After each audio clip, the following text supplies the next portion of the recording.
l-ewwel tas-sena, l-ewwel messaġġ tas-sena propjament. U illum għandna ħafna xi ngħidu aqbdu l-Bibja f'idejkom, ħudu n-noti. Nixtieq nagħmel number one xi parentesi. Nixtieq ngħid number one, jalla l-kol kemm minnkom kellkom festi sbieħ. Jiena nixtieq nirringrazzja lil Alla minn qalbi, kelli miliet sabiħ, kelli l-ewwel tas-sena, New Year's Eve sabiħ. Nirringrazzja Alla vera rajna il-grazzja tal-mulej. U rajna nies jitbirku, grazzi mulej, halleluja, dawk kollha li intom ftaħtu djarkom għal dawk li ma kellhomx ġar ma fejn ma min imorru, ma min familji ma min ikunu. Kienaw minnkom li fetħu inkluż anke jiena u l-mara tiegħi. Grazzi l-mulej għax meta inti tfittex biex tbirek. Ġieli notajtu inti meta tbirek li xi ħadd ieħor tbirek int. Ġieli notajta di bis-seta tnejlek ta'. Di mhux xi ħaġa tnejlek biex tagħmel għalija ta'. Qed ngħidilkom minn qalbi, meta inti tfittex biex tkun ta' barka, tispiċċa titbirek int. Biex seri qed ngħidilkom. Aħna kellna nies magħna sew fil-Christmas Day u anke New Year's Day għax ma kellhomx fejn jmorru biriknihom, aħna tbirikna jew ma nabirikna. Biex seri qed ngħidilkom. Jiġifieri vera meta bħalma jgħid il-mulej fil-Ktieb tal-Atti. It is more blessed to give than to receive. It's the truth. Hija ħafna iktar ta' barka li tagħti milli tirċievi. Għax jekk inti ħanejlkom ara. Listen to this word. When you always seek to be a blessing, blessings will never stop flowing to you. Meta inti tfittex biex dejjem tkun ta' barka, il-barkiet ma jifqux jiġru lejk. Bis-sejt ngħidilkom. Amen. But anyway, illum ħanitkellmu dan huwa qisu t-tielet messaġġ għal bxut minnkom. Imma ħanitkellem illum fuq l-Ewkaristija tqarbin, fuq il-Bibja, fuq il-Kattoliċiżmu. U nixtieq nagħmel parentesi. Peress li ħansemmi il-Kattoliċiżmu llum daqsxejn mhux ħażin fil-studju tal-Bibja li ħanagħmlu number one nixtieq ngħidilkom jien għandi familja, ħafna mill-familja tiegħi għadhom Kattolċi, ġejt minn Kattoliċiżmu u nħobb il-Kattolċi, jiġifieri m'għandi xejn kontra l-Kattolċi għax huma Kattolċi. Nixtieq ngħid li naf ħafna Kattolċi li jħobbu lil Alla, naf ħafna Kattolċi u nemmen li hemm ħafna Kattolċi li ħajkunu l-ġenna mhux għax huma Kattolċi, għax għandhom il-Kristu. Sewwa da ħadd ma ħajkun il-ġenna għax huwa parti minn River of Love, ħadd tkun il-ġenna jekk int għandek il-Kristu. Jekk inti Protestant Ortodoss, mhux ħadd tkun il-ġenna x'inti Protestant jew Ortodoss. Jekk vera għandek relazzjoni ma' Kristu, inti tkun il-ġenna. Sewwa make sure li tkun ġenwina. All right?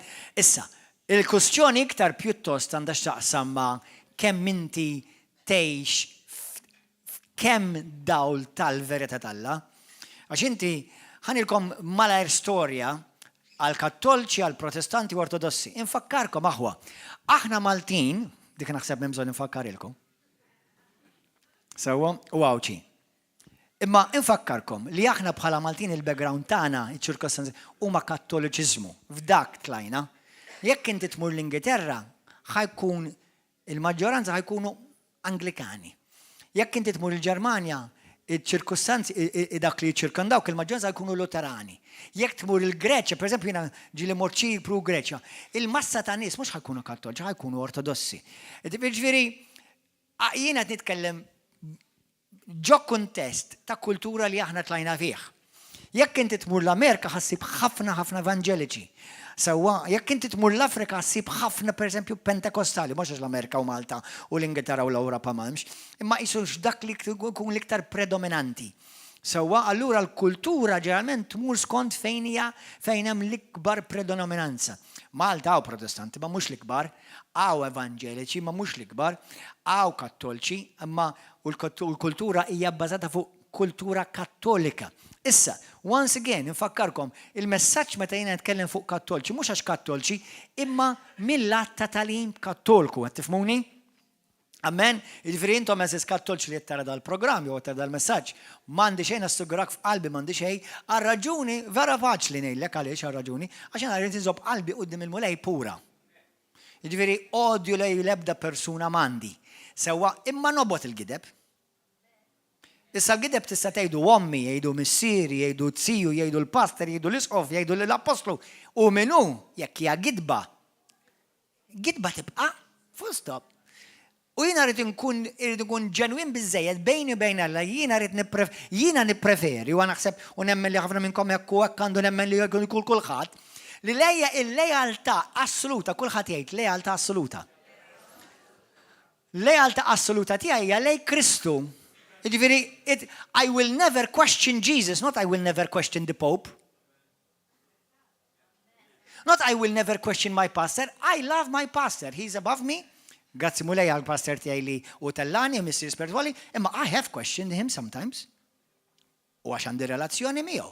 Ma ġilidniex, ningrazzja Alla fid-dottrina qatt ma żvija, hemm affarijiet li forsi hu jagħmilhom mod jiena nagħmilhom, ma dik mhux dottrina aħna nitkellmu dottrina. Hemm affarijiet sekondarji, imma laqas kieku aħna nitkellmu fuq dottrina prinċipali x'jagħmlek vera Kristjan. Inti ma tagħmlekx Kristjan xi tidħol ġo knisja u tmur fuq kampnar jew tidħol ġo moskaja jew ġo binja. Kristjan jekk inti vera għandek xi inkontru ġuħ ġenwin għal Kristu u tobdi l-kelma tiegħu bl-aktar mod assolutu bla tidwilu ta' xejn. Simple as that. Dan l-istess kliem nista' ngħidu f'kuntest protestant. Dan l-istess kliem nista' ngħidu fl-istess kuntest evanġeliku. Dan l-istess kliem nista' ngħidu f'kuntest ortodoss. Ma tagħmel assolutament l-ebda differenza. Inħobbkom kollha jkun kongregazzjoni ortodossa l-istess inkellimkom. Ku kontu kongregazzjoni li ġej mill-protestantiżmu l-istess ħankellimkom. Għax il-verità ta' Kristu hija l-istess. Għal kulħadd ma titbiddel għal ħadd full stop. Allura l-lealtà tiegħi lejn Ġesu hija assoluta. Mbagħad għandi l-lealtà ta' taħta. Il-lejaltà taħta huwa lej il-pastor tiegħi li huwa missier spirituali. Sewwa għandi lejaltà tiegħu li ħadd waħa jħorlu postu f'ħajti għax dak missier spirituali. Sewwa, imma naf li mhuwiex infallabbli.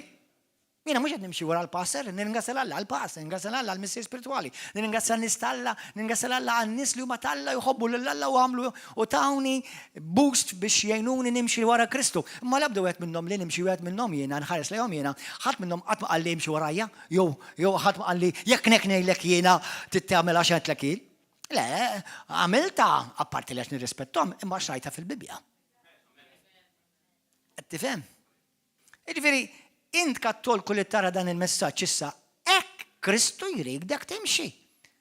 U naf li kattolċi jħosshom nervużi meta tibda tgħidilhom fuq affarijiet ta' kattoliċiżmu, neħja minn rasek m'għandna xejn kontra l-kattolċi, imma hemm affarijiet li anke int bħala kattolku għandek ikollok problemi. Jekk tħobb il-Kristu. Għax imbagħad tiġi bej ħaltejn min ħanobdi l-Ġesu? Ħanimxi ma x'qal Ġesu? Jew ma x'qal il-Knisja Kattolika, x'qal il-Papa. Sewwa, Alla ma jitbiddel qatt. In-nies jitbidlu kuljum. Is-serħila li aħna rridu nkunu konsistenti fit-talim tagħna u fit-twemmin tagħna, imma l-Bibja jinbidel. Id-dottrina ma tinbidilx.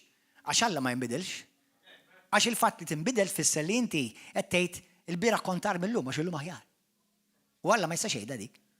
Alla ma jistax jgħid tara llum għandi idea oħra ġdida, aħjar minn tal-bieraħ ħajn nbidlu għadi. Arena u inti nistgħu ngħidu għax forsi qed nikbru u hemm fid-dottrina, fit-teoloġija hemm prinċipju dak li jgħidulu progressive revelation. Jiġifieri inti llum hemm affarijiet li llum ma rajthomx. Mbagħad bdejt tikber u timmatura bdejt tarahom fl-iskut, mhux għax rajthom għax ħarġu mis-sema ta' jew kellek xi dera u viżjoni. Qed tgħid ara di qatt ma rajtha fil-Bibja. Dik hija progressive revelation jgħidula. Sewwa, imma għandi lealtà lejn dak li għandi fuqi u nabdihom dak li ma fuqi, imma dejjem skont il-Bibja. Full stop. Ġifieri jekk jiena nara l-passer tiegħi li qed jagħmel violation serji tal-Iskrittura, I love you, bye bye.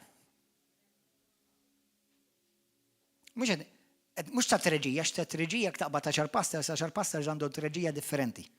Sewwa imma titkellmu fuq dottrini. Amen? Halleluja, dottrini. Issa, ħammorru fl-ewwel Korintin kapitlu 4. Illum ħanitkellmu fuq it-qarbin għax ħanitqarbnu għax aħna għandna l-użanza bħala knisja apostolika, profetika, biblika, kristjana li bħala ġema nintqarbnu bej wieħed ieħor darba jew darbtejn fix-xahar, ġieli nagħmlu aktar. Pereżempju issa ħajkonna 21 ġurnata sawm, ħanitqarbnu kuljum. Imma dik għażla tagħna. Sewwa, imma inti tista' titqarben kuljum trid, ġo darek. Ħadd ma diżommok. Tgħidli għaliex ma nagħmlux kull darba li ntaqgħu passer? Għax tieħu ħafna ħin. Tieħu ħafna ħin. Sewwa u aħna nagħmlu full meal. X'jiġifieri full meal? Aħna nagħmlu bil-ħobs u bil-kalċi. Kull rispett lejkom eżis kattolċi u ħbieb, sweet ħelwin tajjaj. Iżimgħuni sejwa. Tiġà bdejna l-ewwel problema. Knisja Kattolika tikom nofs ikla. Fejn hu l-kalċi?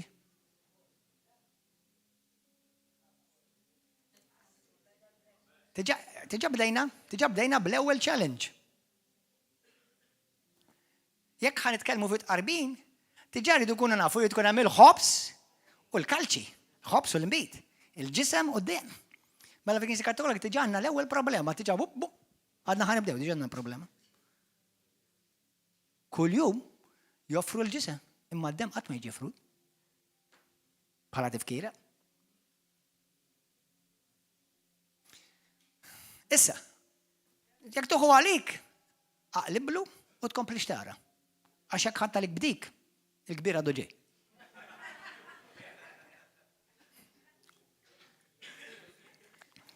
Amen? Halleluja.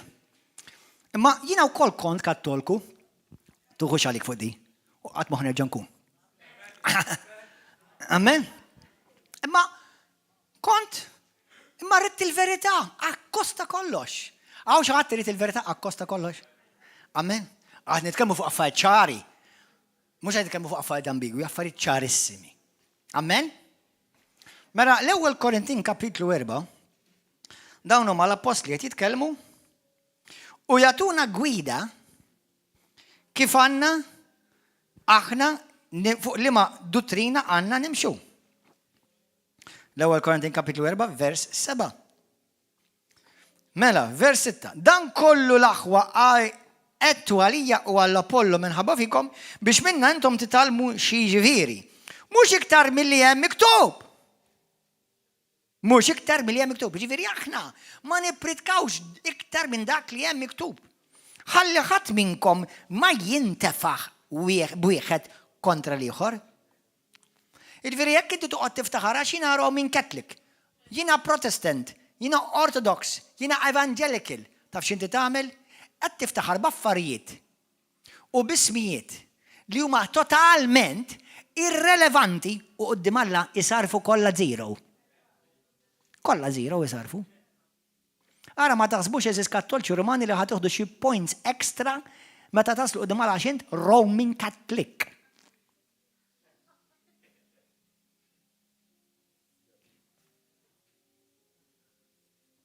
Mela hawnhekk l-apostli jgħidlu aħna biex noqogħdu attenti biex ħadd ma jiftaħar fuq ħadd, ma nistgħux nippritkaw iktar minn dak li hemm miktub. U għalli xi qed jirreferi? Għall-Bibja, għall-Iskrittura. Amen? Halleluja. Morru Apokalissi kapitlu 22. Ħanipprova naġġel.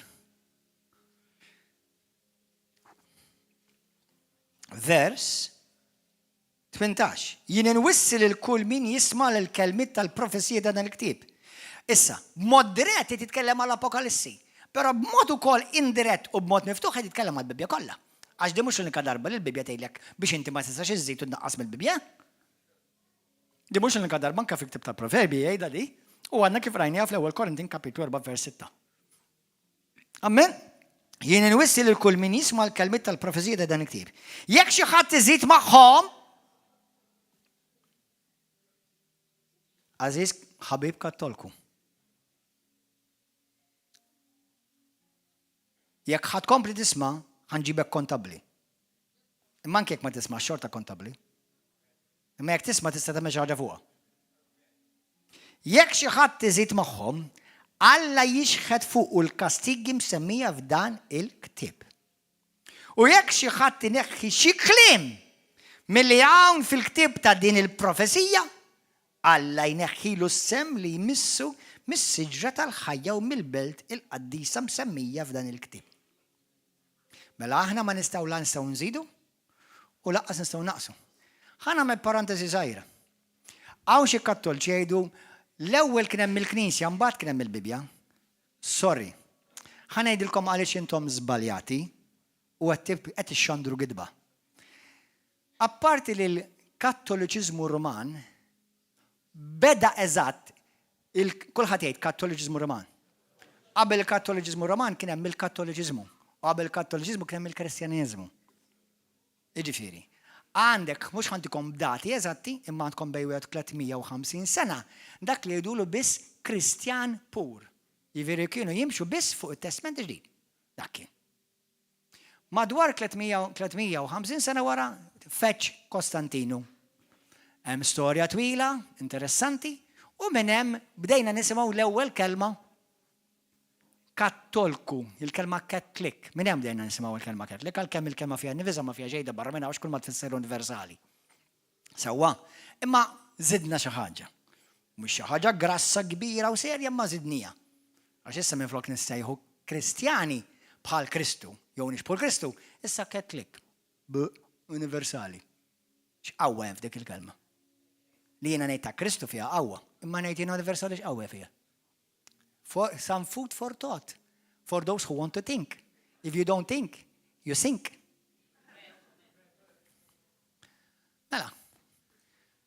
Mela, beda il-Kattoliċiżmu. Madwar 800 sena, qed intikom dati mhux eżatti, ma madwar, beda xizmi jgħidulu, schisms. Kien hemm 5 patriarki, darba kont qedtilkom fuqha, l-Eġittu, Ruma, Kostantinopli, Efesu u Ġerusalem kienu 5 patriarki isqifijiet. Wieħed minnhom infiret minn mal-oħrajn, waħed sar East Catholic u l-ieħor West. Il-West sar ir-Roman Catholic. L-ieħor jgħidulhom ukoll Catholics, kontu tafu jgħidulhom Catholics? Tafu l-Ortodossi jsejħu Catholics ukoll? Il-Coptics, taf li dak huma Catholics ukoll.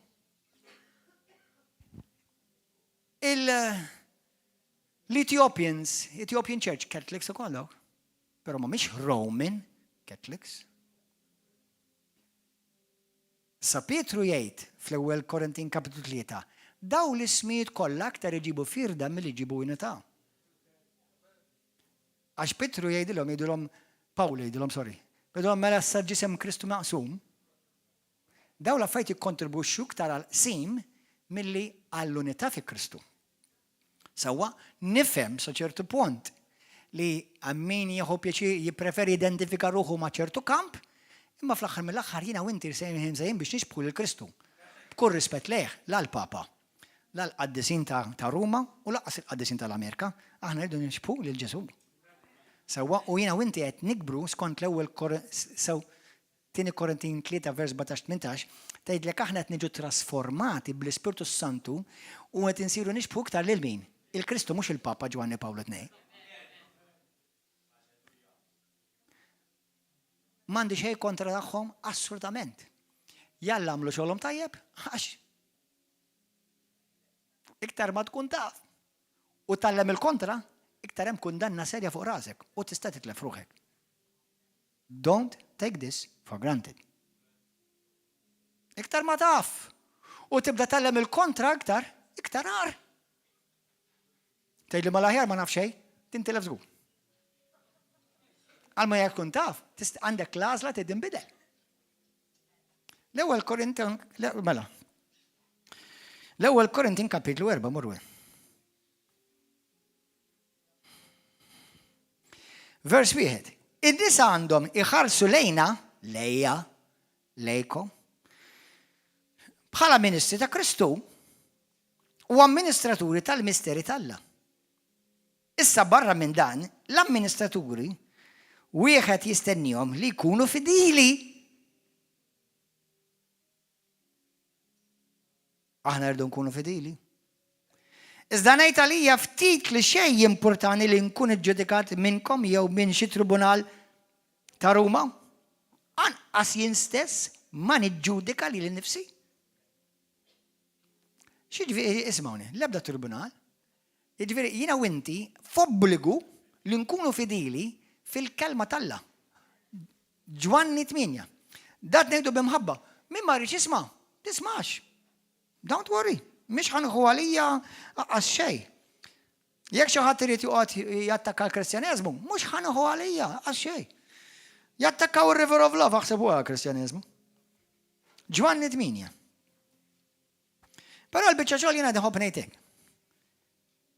Għal min forsi iħossu xejn skomdu fuq dak li diġà qed ngħid, għafolja f'għadhom affarijiet żgħar. Tista' toffrili xi ħaġa aħjar. Għandek xi ħaġa aħjar x'toffrili. Issa hawnhekk ma rrid iweġġa' lil ħadd, imma ħanejt il-verità. Ħafna qassisin laqqas biss jemmnu lil Bibja hija l-kelma tal-Alla. Dik hija l-verità assoluta li ntqajt magħha jiena kemm il-darba. Laqqas biss jemmnu lil Bibja hija l-kelma tal-Alla. Aħseb wara kemm ħajamixxuk fuqha. L-uffiċċju assis ma jeżistix fit-Testament il-ġdid. Allura ma nafx li ma sejħa semgħu biex imorru dik il-ministeru. Għax is-sejħiet fil-Bibja huma ċari. Apostlu, profeta, evangelist, raj u għallim. U fil-Knisja diakni u xjuħ u ministeri tal-għajnuniet. Mem lebda wieħed minnhom uffiċċju assis jew ta' saċerdot. Issa aħna saċerdot u sa ngħidilkom saċerdozju u dak imbagħad nagħmlu studju fuq jekk naslu għalih għallu. Jiġifieri ħanejjek b'imħabba. Iċċallenġjani bil-imħabba u bil-verità jekk tiċċallenġjani. Ejdi li ma' skrittura fej rajt fil-Bibja li Ġesu sejjaħ il xi ħadd ikun assis. Laqqas nofs waħda ma ssib. That's troublesome għax għandek knisja denominazzjoni sħiħa bbażata fuq xiex. Kapix aħwa? I know, għanejlek li kontina kattol kullum, konti mamma bħazat diġat nitrijat. Nista nifhem. Pero ħuda isa bħala grazzja tal-Alla lik li qed tasallek il-verità biex inti tista' tkun taf il-verità u jekk tħobb il-verità taħilsek. Jekk ma tħobbx il-verità m'intix denju għall-verità. Il-verità biss mhux għal kulħadd. Il-verità hija biss għal min jobgħod il-gidel. Ġwanni 8, vers 32. Issek taraw xi ta' programmi fuq televizjoni, ħallihom jgħidu li jridu. Għandhom dritt. Min iħobb il-verità jaf fejn jsiba. Vers 31. Ġesu qal lil-Lut li jemmnu fih. Hawn xi ħadd jemmen fih illum? Prosit. Dak kollha lejtu dejkom u dak kollha taraw wara dan l-iskrin. Jekk iżommu fil-kelma tiegħi, tkunu tassew dix-xibli tiegħi. Tkunu tassew dix-xibli tiegħi jekk intom iżommu l-kelma tiegħi. Mela d-disċipli tiegħu ta' Ġesu vera supposti tal-żgur għandhom jinstabu f'River of Love. Issa jiena mhux qed ngħidlek biss imma żgur hawnhekk. U tarfu l-verità u l-verità li taraf teħilsek. L-ewwel Timotju 4. Dan huwa għadu l-introduzzjoni. L-ewwel Timotju 4. Vers 1. L-Ispirtu jgħida ċar. Ġifieri l-Ispirtu Santu jgħida ċar. Li fl-aħħar ta' żminijiet li bla dubju ma nafx kemm hawn min jiddubita li aħna qegħdin fl-aħħar ta' żminijiet. Xi wħud jitbedu mill-fidi u jagħtu widen għal spirti qarrieqa u għal talim tax-xagħten. Jisfaw imqarqa minn nies giddieba li għandhom il-marka tal-ħażen fuq il-kuxjenza tagħhom bħal dawk li jikkundannaw iż-żwieġ u jekk toħodha f'kuntest pastorali diżgur tal-Knisja ta' Ruma Kattolika. Ma jridux li jittikel li kelli Alla ħalqu għal tul ta' żmien di wkoll għamlu għassa ma tantx m'għadix moħda għax il-bniedem jitbiddel imma Alla ma jitbiddilx. Sewwa ikel li jittikel u ma jridux li jittikel ikel li Alla ħalqu biex jittieħed bratt il-ħaj dik il-kelma jew karisteo. Efkaristo dik hija l-kelma f'karistija. Minn dawk li ħadnu l-fidi u li waslu għat-talim sħiħ tal-verità. Għax ħanidu għakivin ħankunu sinċira. Il-Kattoliċizmu hemm ċertu verità fiha. Hemm verità fiha. Għalhekk jiena nemmen li hemm kattolċi l-ġenna, imma insiba diffiċli li nsib xi kattolku li vera wettaq il-pjan tal-Alla f'ħajtu. Għax il-verità sħiħa ma sabiex. Però jista' jkun ukoll għax ma fittexix. Imma s-salvazzjoni tinsab iċ-ċavetta b'Ġesu biss. As simple as that. Jekk bniedem protestant, ortodoss, kattolku, bla denominazzjoni, jew denominazzjoni ta' bla denominazzjoni. Sewa, jekk għandhom il-Ġesu vera u għandhom salvati. Mbagħad jeħtieġ, per eżempju Kolossin kapitlu 1 marru hemmhekk, l-Ispirtu Santu qed imexxini dan l-Iskritturi bħalissa ġalqas kienu preparati dan huwa il-preparazzjoni tal-introduzzjoni.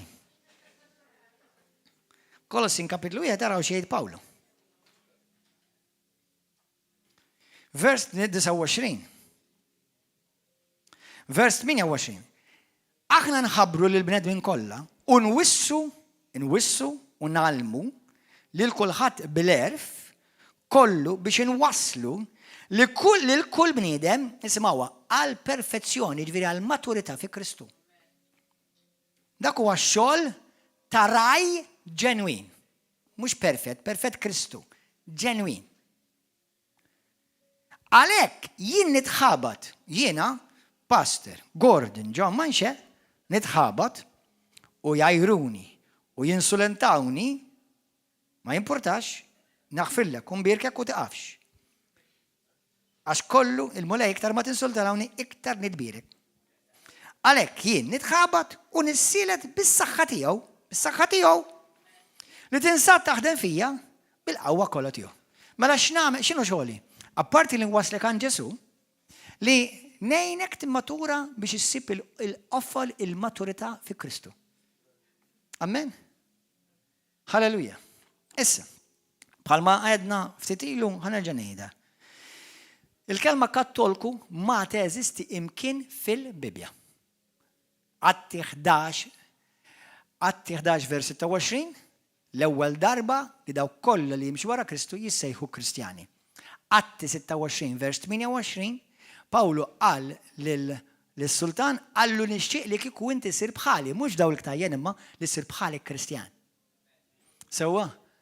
U fl-ewwel Pietru kapitlu 4 minn vers 6-18 tgħidlek jekk inti tbagħti għal dan l-isem. Jekk inti tiġi persekwetat għal dan l-isem x'isemu? Isem ta' Kristjan. Isem beżgħet. Inti titbirek, Alla jbirkek, jekk inti tiġi persekwetat għax int Kristjan. Mela tistħix tgħid li Kristjan. Issa ngħidu wkoll. Tal-Jehovah's Witnesses ukoll xi kultant jgħidu ma tal-Kristjan, li huma ta' Kristjan, li huma Kristjani. Il-Mormons jgħidu li huma Kristjani u anke ħafna Kattoliċi li jgħidu huma Kristjani. Però ngħidulkom ħafna. Il-Mormons għandhom the Book of Joseph Smith. Ktib ieħor, blu, apparti li l-Bibja bidlu wkoll. Mela mhux vera Kristjani, għax ma jimxux fuq il-Bibja, jimxu fuq il-ktib ta' Moroni, il-ktib ta' Mormon. Il-Jehovah's Witnesses, mhux veru Kristjani, apparti li jieħdu d-divinità ta' Ġesu Kristu u Trinità, apparti li wkoll il-Bibja gidbuha, ma jemnux li Ġesu huwa Alla u divin. U ma jimxux vera fuq il-Bibja, ma jimxu fuq il-Watchtower. U l-Knisja Kattolika fuq li ma timxi. Timxi fuq il-tradizzjonijiet tal-Knisja, mhux fuq il-Bibja. Jekk intom tinnotaw moħħkom hawn, it's going to shock some of you. The Christian cults in the world all follow something else apart from the Bible. And the Roman Catholic is the biggest one. And we thought they were Christians.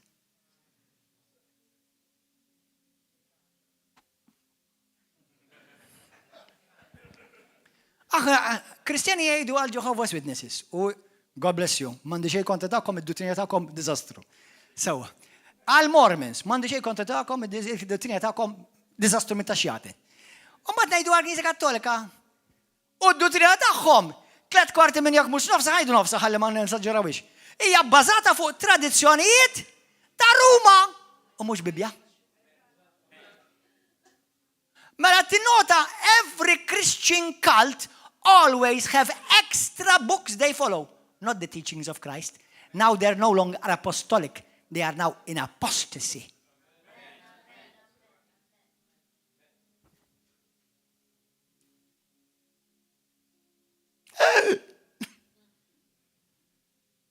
Mhux vera apostoliċi. Apostoliċi number 1 tkun mibgħut minn Alla. Number 2 tkollok dilka apostolika mhux biss libsa. U number 3 trid tallem it-talim tal-apostli mhux tikkontradixxi ruxma ta' mit-talim tal-apostli. Għalhekk apostoliku.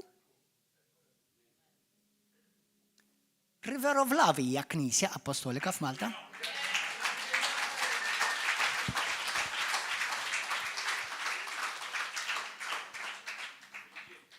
Eżis kattolċi, minn qalbi ngħidilkom, inħobbkom, ta' m'għandi xejn assolutament bħala magħkom, jiġri xejn żgħir. Anzi, tinsix jiena kont bħalkom. Għaliex m'għadniex? Għax għaraft il-verità. U ddeċidejt li l-lejaltà tiegħi mhix la lej sistema.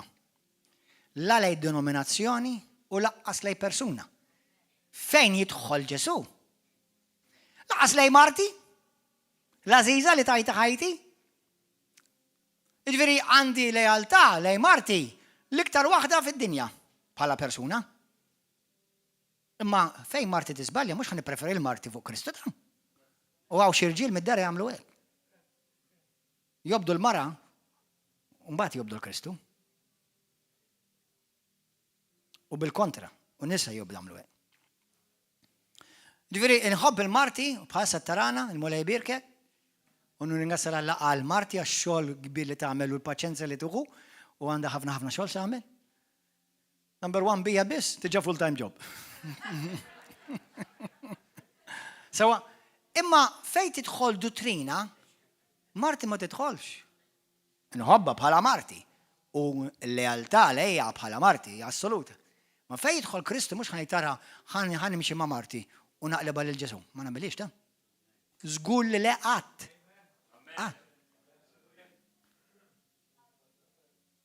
Il-pastor tiegħi fejn jara ġejt ordnatu mibgħut inħobbu ningrazzja Alla lih, però m'iniex ħanaqleba lil Kristu biex inkun lejali għall-pastor tiegħi. Lejali għall-pastor tiegħi u trid tkun lejali għall-pastor tiegħek.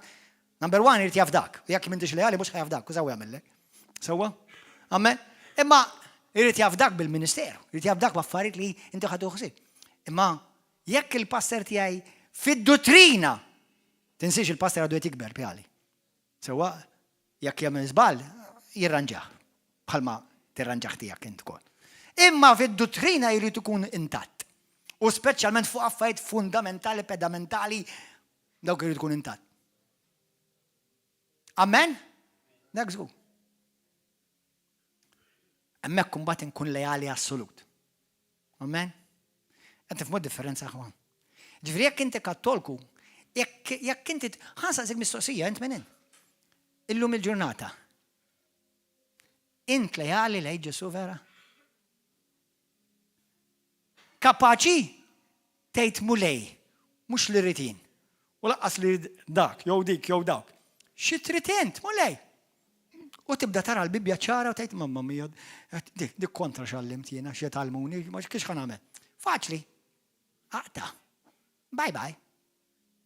I love you, but I don't belong to you. Inħobbok imma jien mixtieqek. U int la krejajtni u laqqas fdejtni. That's right. We had this, sawa. We had this. Għaw xaħta tħoss xi tip ta' mibeda minni? Number 1, ftakar li jiena ma nistax nobgħod, il-Bibja tgħidlek inti ma tistax tobgħod, qed ngħidulkom bl-aktar bis-serjetà. Inti ma tistax tgħid jiena nobgħod xi ħadd u inti salva, ma tistax, Għas il-ledewa tiegħek ma tista' tobgħod taħseb wara l-ħuk. Ukoll il-Bibja tgħid Ġesu jgħidlek ħobb il-ledewa tiegħek, ma jfissirx għax tħobb il-ledewa tiegħek tħobb li għamel, jew tħobb xi jgħallem, meta taf li qed jgħallem il-ħmerijiet u l-ereżijiet. U dan huwa fatt ta' stat li ħafna kattolċi il-Bibja number 1 qatt ma jqrawha. Number 2, il-qassisin ħafna minnhom laqas jaqrawha u laqqas jinkoraġġu l-poplu tagħhom jaqrawha. U jekk issib xi ħadd jaqraħha, xorta jikkontradixxiha għax kieku vera temminha. Laqas tibqa' kattolku.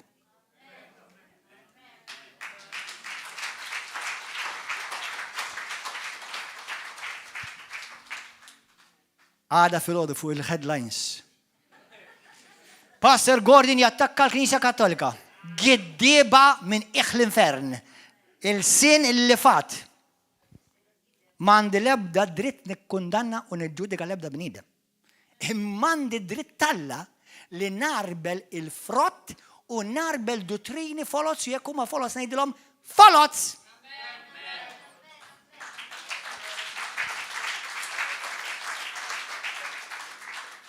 Bħal m'hemm dottrini folots fl-ortodossismu. Bħal m'hemm dottrini folots fl-anglikalizmu. Bħal m'hemm xi dottrini folots fl-evangelikalizmu.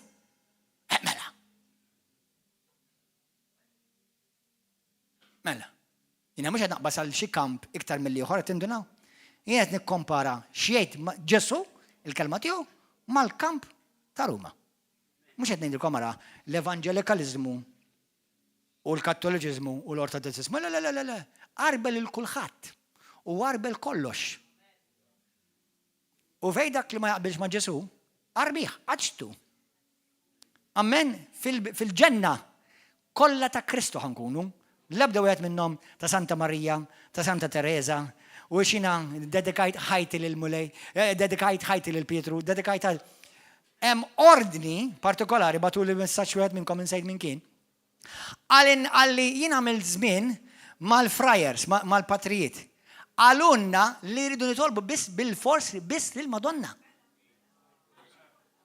Min kien dak minnkom li battil dak il-messaġġ? Min kien?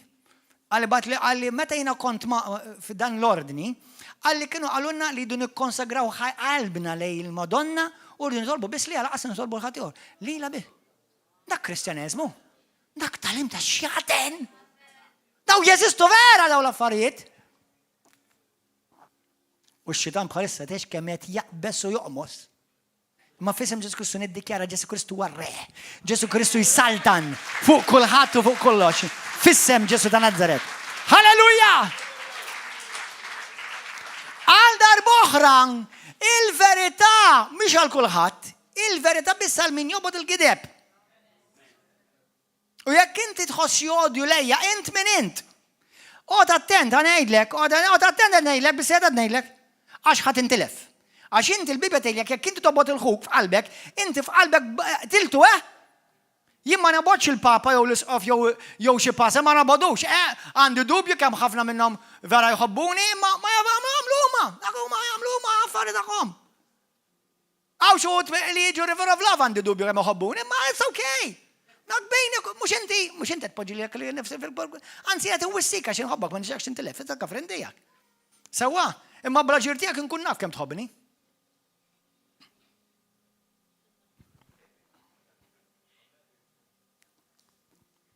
Għamel int. Jiena rrid nuħsib ruħi u xi darba ħanidher qudiem dak ir-reta r-rejjiet li d-demonji jitredu quddiem u jwersqu quddiemu u jrid tidher quddiemu b'qalbi safja. U dak mhux Gordon John Manxa biss, kull wieħed minnkom. Jiġifieri l-paroli fil-vojt li xi darba għedtu li xi ħadd u għedtu li tgħidlux il-pastor, jew minn għalik il-pastor ma sarx jaf u sar jaf. You better correct it quickly before you go to the next life.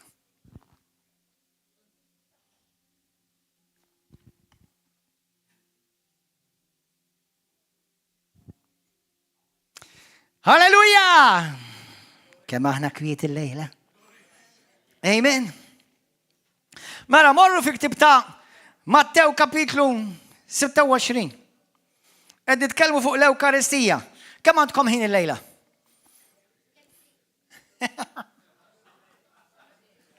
Amen.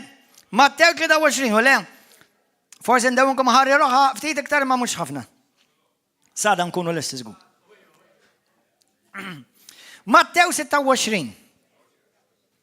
Mela, qarbin dak li l-eżis ħbieb prezzjużi kattolċi sejħula l-Ewkaristija. M'għandix problema li sejħila Ewkaristija. Jekk tgħidilha fil-Bibja tissejjaħ il-mejda tal-Mulej. Pawlu hekk isejħilha.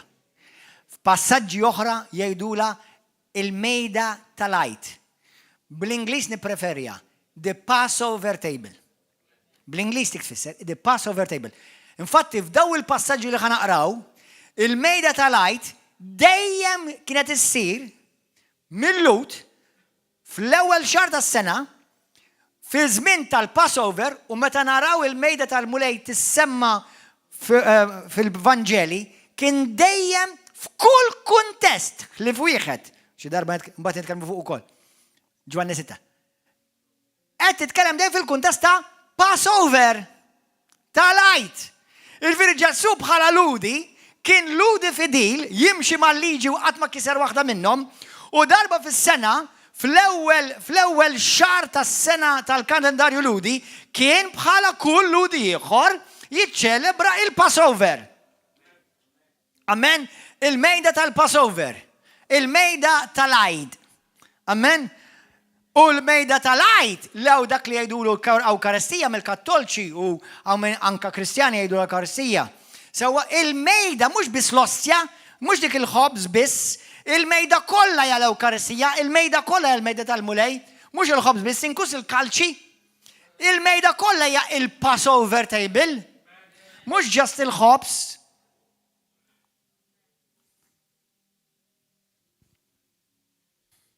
Amen. Alleluja. Mela, Matteo 26, vers 26.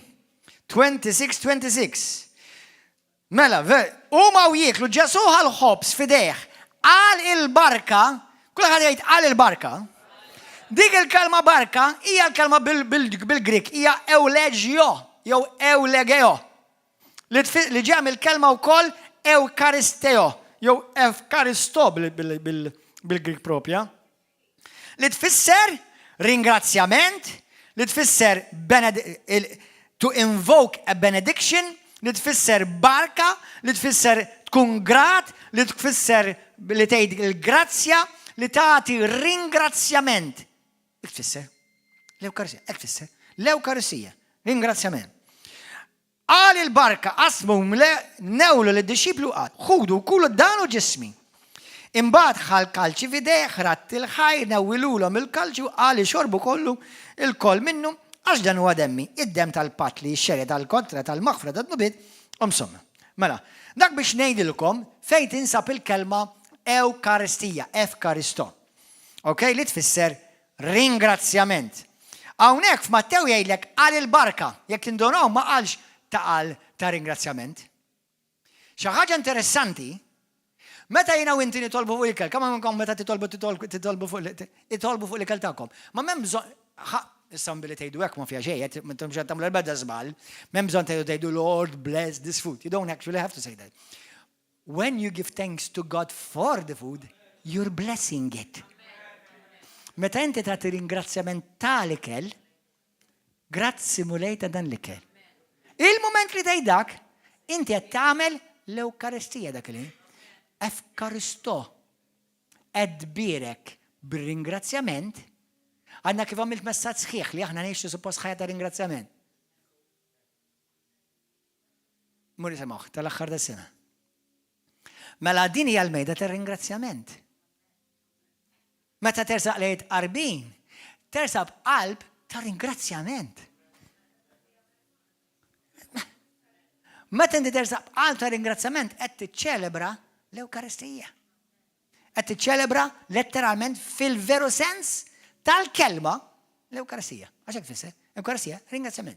Il-barka, ringrazzjament. Il-barka, Evkaristo. Amen. Mela hawnhekk jgħidlek eulegio, hawnhekk qas jgħid ringrazzjament jgħid għal il-barka. Mark 14. Alleluja. Qed tieħdu bieġi? Grazzi Ġesu.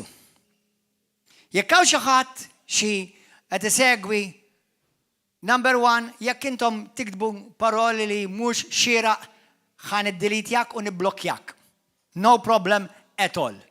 Imma jekk kien ġenwin u qed tfittex u xi issir ta' fil-verità, apparti li ngħidlek aqra l-Bibja kula, tista' saqsi mistoqsijiet ġenwini u jekk narak li inti ġenwin, nirrispondi b'mod ġenwin. Jekk inti ħad tipprova taħli il-ħin, m'għandekx ċans mal-ewwel naqtak il-orra. M'għandix ħin għal paroli żejjed. Halleluja. Mark 14. Vers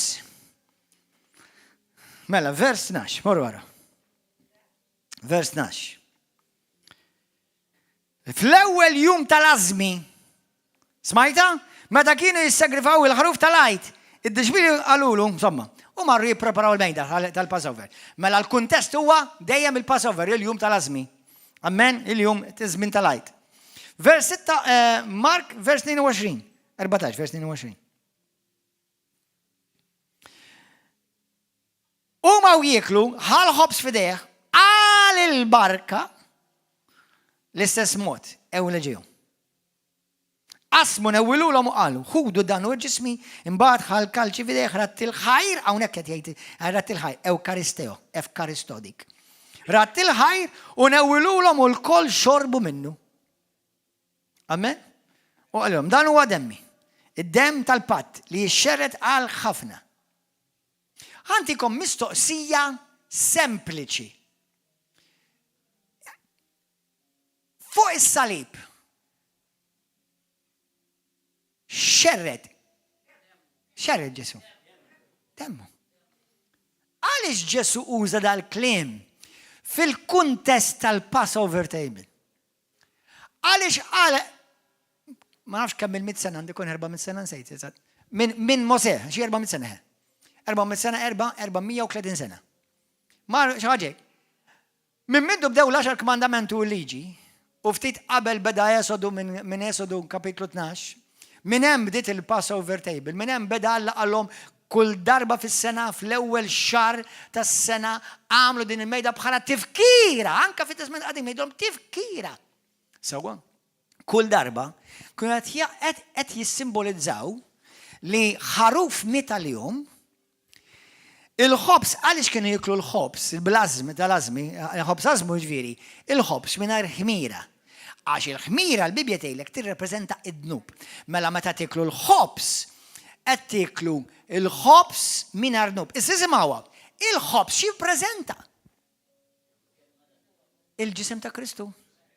Xi ħaġa interessanti, Ġesu li llum huwa l-ħobs tal-ħajja, huwa Ġesu huwa il-ħobs mingħajr ħmira. Għalhekk Ġesu kull meta tagħmlu din il-mejda ftakru fija. Ftakru fija. Ma qallhomx kull meta tiklu din il-mejda din xorbu din il-mejda qed tiklu lili. Issa tgħidli ma mhux il-ġisem 100%. Aħna maħkomaw għax ġeha frażi daqsxejn fiha xtomot.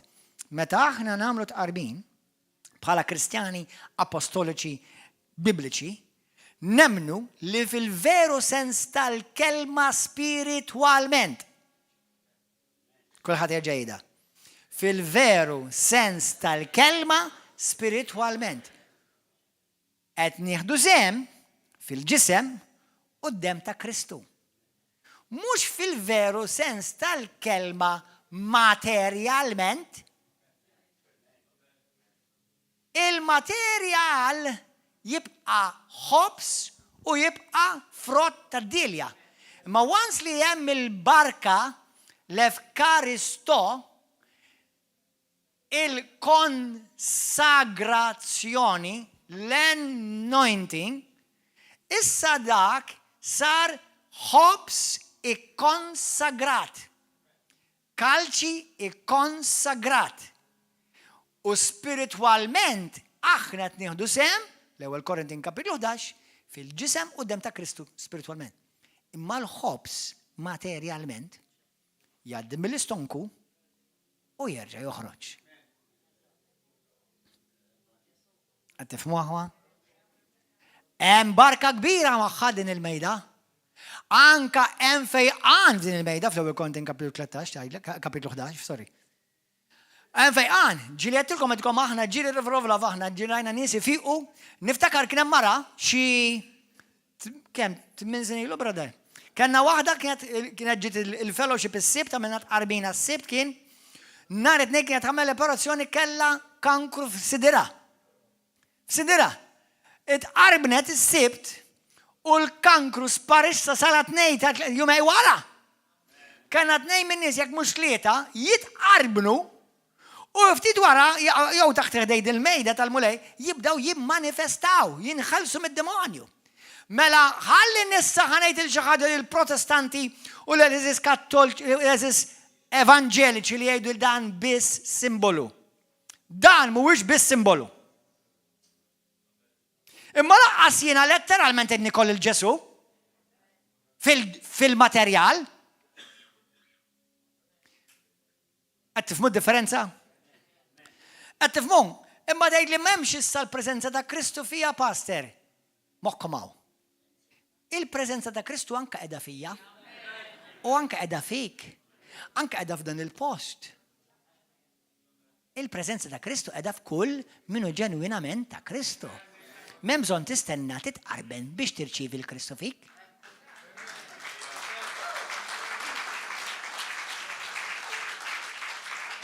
Imma xorta hija ikla qaddisa. U Pawlu jwissi li min jitqarben għandu jitqarben sew. Qarbnu, intom qed tmorru kontra x'qal Ġesu. Anzi qed tagħmlu propju bħal l-apostli meta ħatafu waħd ta' Ġesu. Għalhom ħallu l-itfal jiġu għandi, twarbu lil ħadd minni.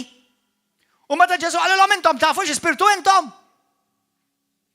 Mela jekk hawn xi qasis qed jisma' dal-messaġġ, niċċallenġjak wiċċ in wiċċ tista' tagħmilha pubblika jekk trid. Sewa b'imħabba ma mhux lilek bħala persuna, bħala dottrina. Il-kattolċi li jwarbu n-nies milli jitqarblu m'hemm l-ebda dritt xi darba sinjal jew simbolu jew xi inklinazzjoni fejn il-Bibja qal waqfu n-nies milli jitqarblu. M'għandek l-ebda suddutu m'għandek l-ebda awtorità. Number 1, kull wieħed minnkom intom sal-pastor, laqqas tal-qassisu, laqqas tal-apostolu, laqqas tal-pastor, laqqas tal-papa. Kull wieħed minnkom intom talla mixtrin bid-dem ta' Kristu. Ara x'arroganza meta xi ħadd bħali bniedem fil-ġisem jipprova jwaqqaf lilek milli tersaq lejn Kristu. Iktar u iktar jekk jiena ngħid li dan huwa Ġesu. Inti qed tkun kontra Ġesu qed twaqqaf in-nies milli jiġu għand Ġesu. Ara x'kontradizzjonijiet bażwir. Da taf xi ġimbat quddiem Alla da. Mela jew Ġesu u Ġesu jaċċetta lil kulħadd.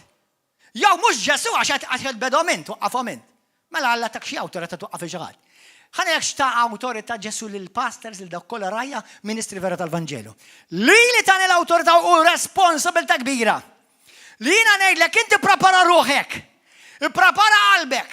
Jekk taf li hemm xi ħaġa li mhux qiegħda sew indem. Jiena wissi xogħli biss, mhux iwaqqaf in-nies milli jiġu għand Ġesu, għax jiena qalbek ma nafix. Amen.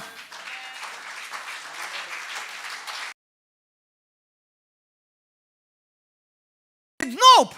Ħanejdlek jekk pereżempju jiena nara xi ħadd, pereżempju naf xi ħadd li qed jgħix adulteru u ġiet qarbin, mhix ħawaqfek jien. Imma ħanejdlek twissija, ngħidlek isma' bro, jew sis.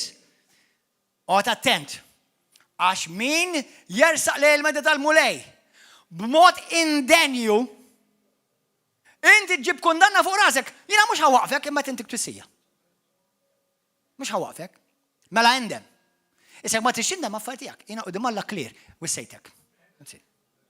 Fustop għamel int. Qed tifhem? Le, River of Love ma waqfu lil ħadd min jitqarben.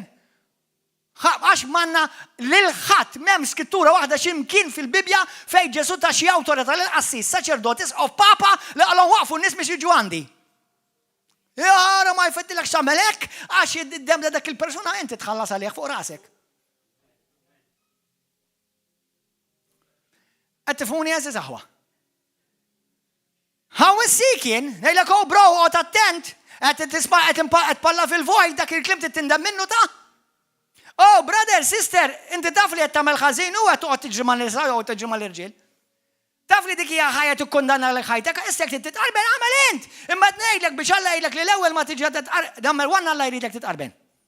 Imma jridek titqarben mod denju, mod li inti tonorah u mod li inti ma tmux tieħu sehem fil-kundanna. Għalhekk Ġesu jgħid, għalhekk Pawlu jgħid klim Kristu fl-ewwel Korinti kapitlu 11, jgħidulhom eżiż aħwa.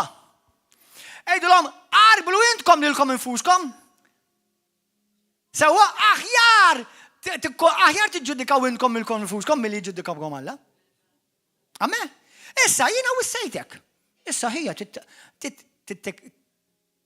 innaf iġġib xi disgrazzja fuq dak affarijiet tiegħek, imma jien wissejtek. Mhux qed nixtieqlek l-ebda disgrazzja, anzi qed inwissik biex inti jkollok il-grazzja. Sewwa? Il-bniedem talla ma jwaqqaf il-ħadd. Aħna smajta xejn l-ewwel Korinti kapitlu 4. Aħna mwissu u aħna nagħlmu dak xogħli. U jekk jiena nagħlmek u wissik u inti tibqa' jiena quddiem Alla klirjat. Issa xogħla, issa f'idejk. Amen? Halleluja.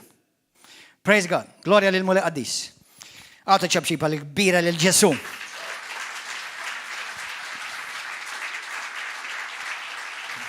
Morru fi ktib tal-Atti kapitlu Atti 2. Issa, pastor ma daw biss l-apostli kienu jagħmluha jew il-qassisin tiġettilkom bimħabba ħanejda, m'hemmx uffiċċju wieħed ta' qassis Kattoliku joqqas Protestant u laqqas Ortodoss fil-Bibja, m'hemmx wieħed. All right? Uffiċċji ministerjali hemm 5. Jekk trid tista' tagħmelhom għamilhom 7-8 jekk trid. Għaliex? Għax apparti għandek l-apostlu, għandek il-profeta, għandek l-evangelist u għandek il-pastor raj u l-allim, mbagħad għandek dak li jgħidulhom elders, xogħolhom pastorali ma fik dan il-knisja, mbagħad għandek dawk li jgħidulhom id-djakni. Sewwa, u mbagħad għandek il-minister tal-għajnuniet tal jisom 8 bħala ministeri. Imma ħadd minnhom ma jsejjaħ b'kull rispett bimħabba. Ħadd minnhom ma jsejjaħ qassis jew saċerdot Kattoliku. U laqqas saċerdot Protestant. Infatti jiena tqajt ma' xi saċerdoti Protestanti. U għed minnom għalli I know, għalli when they ordained me, għalli meta ordnawni, tulhom intom ħad ordnawni qassis, meta l-Bibja tgħidlek li aħna ħanna diġà qassisin fi Kristu. Iġifieri jafa l-verità. Issa jiena nemmen li hemm Kattolċi u anke qassisin fil-Knisja Kattolika li l-verità jafuha. Imma jibżaw u ħalqhom magħluq u marbuta billi jgħidhom il-verità. Imma issa tittarbel inti fejn hija l-lejaltà tiegħek.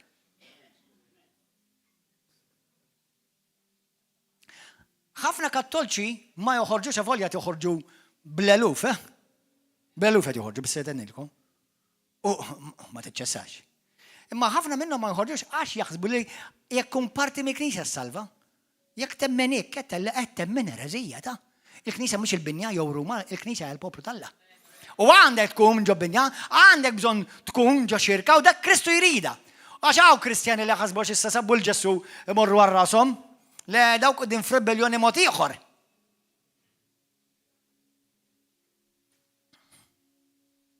Le Alla għandu saltna. Alla għandu ordni. U jgħidula ordni sagri. Ordni, mhux diżordni sagri. Ordni sagri. Ordni sagra, ordni imbirka talla fejn il-glorja talla timmanifesta. Għalhekk il-Mulej jgħidlek jekk inti ġġib l-ordni fid-dar tiegħi, jiena nwaqqa l-glorja tiegħi fid-dar tiegħi u aħna x'nesperjenzaw hawnhekk minn ġimgħa l-ġimgħa nies ifiqu, nies inħallsu, nies isalvaw. Ejdli kif tara di b'kull rispett mhux b'kompetizzjoni. Jalla Knisja Kattolika Alla jinvadiha bil-glorja tiegħu. Għandu dritt u mhux ħawaqfu jien. Jalla jinvadiha hekk.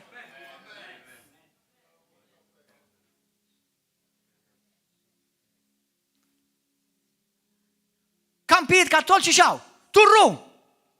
Tara nies isalvaw le, tara nies ifiqu le, tara nies iħallsu le. Ġesu jmur għalli sagum.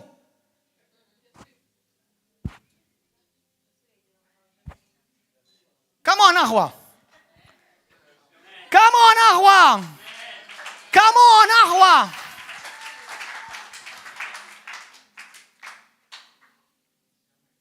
Jalla ikolkom id-doppju tal-glorja li nesperjenza waħna. Alla m'għandux budget ta'. Alla mhux jekk ħajtfa' l-glorja fuqkom ħajnaqqasha minn tagħna. Ġifieri Alla praise God, jien hekk nixtieq nara. Malta mazza fil-glorja ta' Kristu Ġesu. Halleluja! Amen. Amen. Ikun nifaħħar ismek Mulej Qaddis. Mamma mia, dak għadu l-introduction to.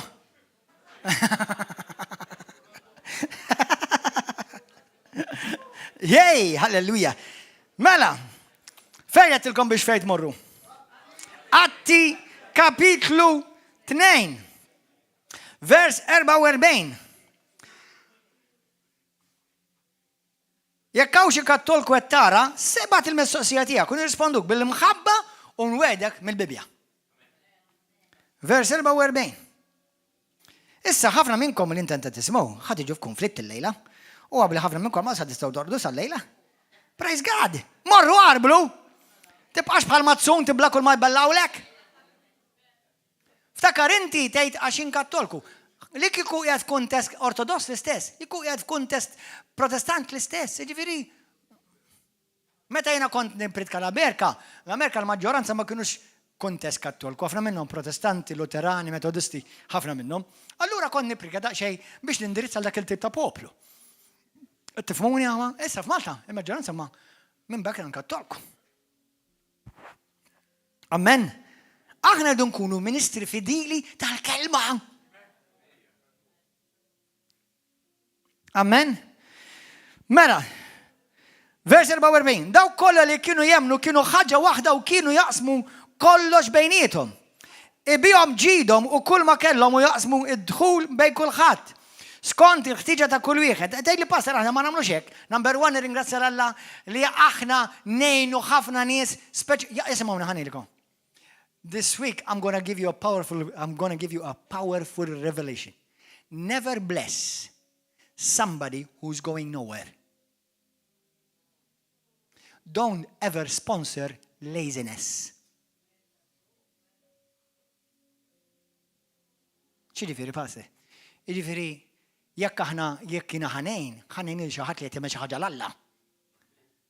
Il-Vanġelu tiġi mxandar. Mhux xi ħadd irid jitgħażżen ma jagħmel xejn u ħlif xogħol ma jtikx xlux ma ta' xogħol u xma ta' kedet. Mur aħdem. Hekk qallhom Pawlu, mur aħdem. Mela tit il-Knisja trid tissapportjak, meta int għandek is-saħħa u għandek idejk u għandek saqajk u il-Knisja tgħinek ukoll. Tifhmu? Le l-Knisja tgħin. Bħalma ngħinu River of Love għandna missjoni il-Pakistan. Ngħinuha ma xi mxandar il-Vanġelu u ġi persegwitati għall-Vanġelu. Għandna missjoni oħra l-Kenja. Hemm knisja ġewwa l-Kenja li hija ordnata taħdem il-Knisja. Sewwa għandna żewġ orfanotrofi ġewwa l-Uganda fejn jieħdu ħsieb bej wieħed u 120 tifel u tifla li jinħassuhom l-iskola, l-edukazzjoni, il-kontijiet tal-mediċina. Mela, dawk qed jagħmlu differenza fil-ħajja tan-nies u bil-Vanġel. Mhux ħammur nisponsorja xi ħadd taż-żien ma jrid jagħmel xejn bħajtu. Jew qed ipalla fil-vojt fuq il-Facebook iktar u iktar. Alleluja. Amen. U ngħin il-ġaħat li qed nara ħintis fil-Vanġelu jxandar il-kelma tal-Alla. Mela ma ngħinx iktar mal-mulej bilek dil-Knisja aħna iktar nkunu kapaċi nbirku daw it-tip ta' nies. Amen, dak huwa xogħol. Min hemm titħallas id-deċma l-offerta minn hemm. Daw l-affarijiet minn deċma l-offerta nħassuha. Dan hu x-xogħol li nagħmlu. Amen. Halleluja. Grazzi mulej. Vers 26. U kuljum kienu jmorru fit-tempju fl-imkien jaqsmu l-ħobs. Kull meta kienu kon jagħmlu ma? Kuljum! U fejn min kien iqaddes?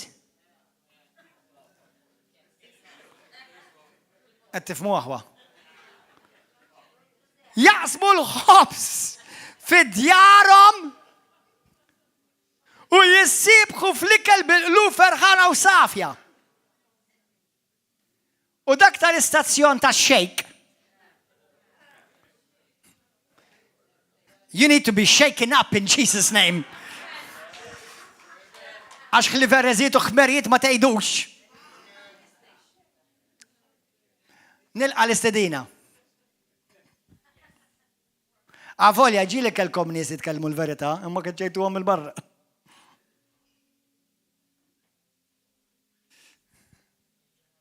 Aj ma ħej, kemm mqareb dal-pastor.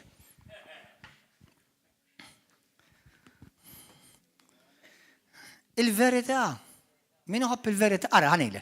Min uħobb il-verità? Daw l-affarijiet jinżlu l-wasel. Min ma jħobbx il-verità dan huwa valenu. Simple as that. Grazzi Ġesu. Amen. U kuljum kienu jmorru fit-tempju fl-imkien jaqsmu l-ħobs fid-djarhom u jissibħu fl-ikel biqlub ferħana u safja. U kienu jfaħru lill-Alla u l-poplu kollu kien iġibhom. U minn jum għal ieħor il-mulej kien iżid magħhom lil dawk li jkunu salvi. Amen. Mela dawk kienu jaqsmu l-ħobs minn dar għal dar. Amen. Alleluja. Morru fil-ktib ta' Atti 6. Isimawa, mela, di jisu 4 snin wara li bdiet il-Knisja bejwet ieħor. F'dawk il-jiem l-atta d-xib li kien qiegħed jiżdied għalhekk sar titgergir mill-Maltin u mill-Lawċin, għax darilhom li ma kienx hemm min jieħu ħsieb ir-romol tagħhom fil-Ministeru ta' kuljum. Issa Pawlu jitkellem fuq ir-romol. Intom li intom romol u għadkom żgħażagħ morru aħdmu. Intkom romol li intkom xjuħ u ħdimtu għal mulej Tejnkom il-Knisja. Jiġifieri jekk inti mara u raġel għedek tiflaħ u raħdem. Jekk inti raġel u mara li kontejx għal-mulej, taħdem għal-mulej u llum ħriġt ma tistax taħdem iktar, remolt jew whatever, u m'għandekx saħħa biex il-Knisja tgħinek.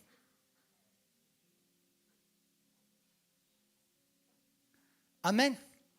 Qed ngħidha jiena għax hawn nies jaħsbu li l-Knisja għandha toqgħod tissapportihom. No, m'għandniex ħanissapporti għal qass. No. No way. Anzi Pawlu jgħid min huwa żinn ibatu jaħdem għax jekk ma jaħdemx aqqas ħaqqu jiekol ħalli ħibod bil-ġuħ.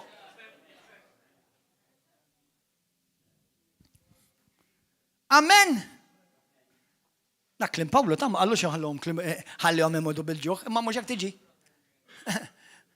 Work and you eat. Don't work, starve or fast. Live a fasted life.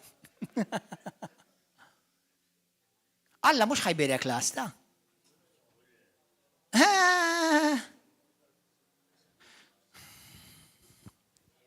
Amen. U jekk tgħidli passer jiena ma nistax insib xogħol, jekk tiġi hawn inqabdek 24 hours a day x'in trid non-stop jekk trid. Imma l-biċċa xogħol ħafna ma jridu jagħmlu xi għax huma żiena u lassu għadnu by the way.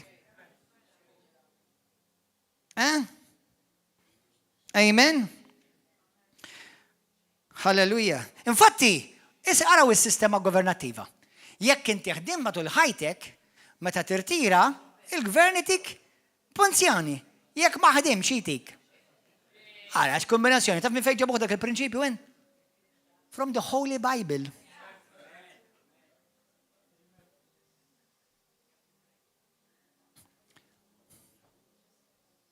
Amen, aħwa? Halleluja. Thank you, Lord. Mela, isimawa, mela, da il-Knisja bdiet tikber. Ara vers 7. U l-kelma talla kienet tinxtered dejjem aktar. L-att tad-dixxipli kien jiżdied ħafna f'Ġerusalem u kotra kbira ta' qassisin. What? Kienu jqogħdu għal-fidi. Mela bil-kontra, mhux saru qassisin, bil-kontra qassisin da jsiru Kristjani. Tajba di. Passer imma ma għamilhomx l-apostli mhux għamilhom qassisin laqas versu jgħid men. Laqas nofs ħiel. Laqas sinjal. Laqas nofs kelma. Zero. Għaliex, passer? Għax is-saċerdozju totalment spiċċa totali għal dejjem. Għax dak kien saċerdozju li kien taħt il-liġi beda minn Aron bil-fors kellha jkun parti mit-tribu ta' Aron u l-ebda qassis kattolku ma huwa mill-ebda tribu ta' Iżrael jekk ma jkunx iludi. Sewwa u inti tkun bil-fors tkun mit-tribu ta' Aron. Levitiku. Tifhem? Mela ma b'kull rispett naf li bħalissa qed neżilkom id-dottrina ta' omorkom. Kull min hu kattolku assis mhux qed ngħidlek ma jistax jisalva, jekk għandu l-Kristu jista' jsalva. Imma l-uffiċċju ta' assis min tajulek. Min fejn ġibtu? Erezija. Ara jekk jiena żbaljat, mulej korreġini. Itolbu għalija. Ħalli jekk jiena żbaljat il-mulej korreġini. Imma studjajt kelma, ġibt id-dottorat, forsi tgħidlu ma jfisser xejn. Għandek raġun, ma jfisser xejn quddiem Alla. Xejn. Imma fil-Bibja ma nista' nsib imkien inlebda wieħed xi assis. Tiġattilkom sejħilhom Alla. Efesin kapitlu 4 vers 11. U kien Ġesu stess li tal il-ġuħud li jkunu apostli, li l-ġuħud profeti, li l-ġuħud rajja, li l-ġuħud evangelisti u l-ġuħud għallima, teachers. That's it. U fil-Knisja hemm elders, xjuħ, u hemm diakni, u oħrajn il-Ministeru tal-Għajnuniet. M'hemmx hekk, m'hemmx assisi. Imbagħad tgħidlek fl-ewwel Petru kapitlu 2 vers 9, Apokalissi kapitlu 1 vers 6, Apokalissi kapitlu 5 vers 10, tgħidlek li Alla minna l-kol kemm aħna saċerdozju u saltna irjali. Halleluja. Qabel is-saċerdot kien jidħlu fit-tempju. Il-tempju ma żistix isti. Issa t-tempju sirtint, l-Ispirtu Santu jammar fik. Kien jidħlu fit-tempju. kienu joffru sagrifiċi għadnu bit tal-poplu u għadnu bidhom stess. Issa Ġesu daħal dak it-tempju darba l-dejjem. L-Ispirtu Santu Ġesu kien il-qassis il-kbir perfett bl-adnub, allura la kien huwa il-qassis il-kbir perfett bl-adnub, issa offra demmu għal-popli kollha darba għal dejjem, urdu nistudjaw di iktar fuq jekk il-bajma tal-ġimgħa d-dieħla. Sawa darba għal dejjem, u issa kiseb fidwa darba għal dejjem, mid-darba u mid-għal dejjem. That's it. Ma jmux kull darba li jkollna l-Ewkaristija. U erezija oħra, jekk imut kull darba l-Ewkaristija, kull meta jerġi r-riżultat, il-ġvida dejjem imut imma qatt ma jqum. Mamma mia, Lord have mercy and help us.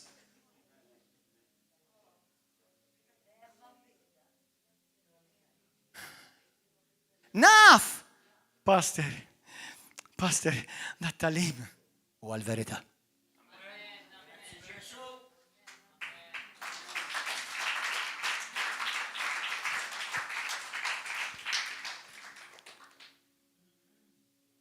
Għanilkom aħwa.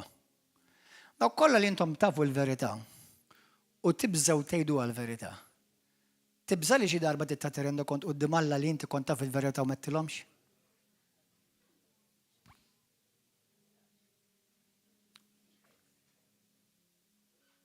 Dak ibża?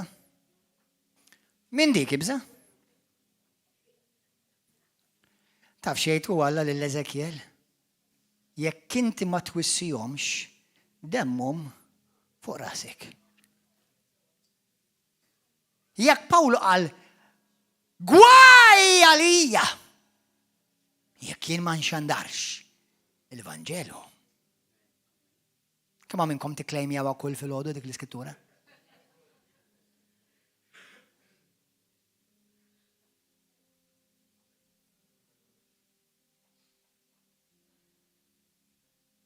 Alla il-poplu tiegħu ta' Iżrael darba qallu, intom prostituta, you are a whore, you are whoring with the nations, you are whoring with idols. Ara ma taħsibx li għadu ma jgħix l-istess ħaġa għal-bosta li huma fih dan ir-reliġjon ta' Ruma u fir-reliġjon protestanta u ortodossa u evanġelika. Għax il-lejaltà tiegħek titkun biss 100% lejn Kristu. Li titħobbni bil-fors, għax ma tarax biċċalla, bħalma jt inħobb lilek. Ma fej jiġi għal-Vanġelu ma nista inħares lejn l-ebda wiċċek għall l-Eżekjel kapitlu 2. Meta jiġi għal-Vanġelu, għal jekk nitkellmu fuq il-pizza, jekk irid nitkellmu f'xtib ta' pitti tagħmel, x'kolur ta' siġġiet dak nagħmlu x'pitturi u nagħmlu x'diżinji dak. Ma fej jiġi għad-dutrin tal-kelma tal-Alla. Ara ma xmur ta' wiġġa għax brasek idu grejt il-mule.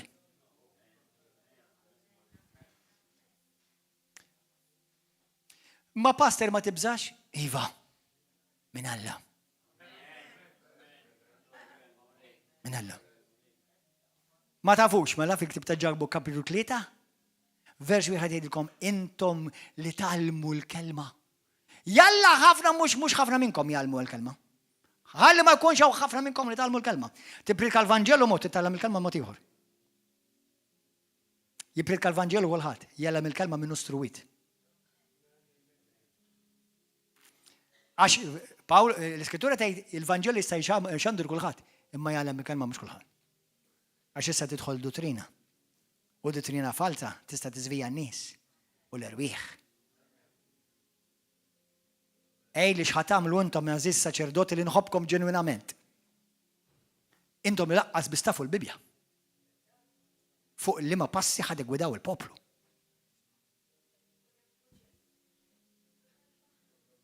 Tidatikom parir. Ibdejja River of Love. Tgħid li tgħid mhux ħammu hekk jgħidilhom il-Papa jew l-isqof li qed niġi River of Love. Inti ma qalek biex tgħidilhom xejn. Kien hemm ħafna disċipli li qdew l-Alla fis-sigriet sakemm ġew istruiti, u mbagħad meta ppreparahom Alla l-lonċjhom għalhom morru x'għandu issa.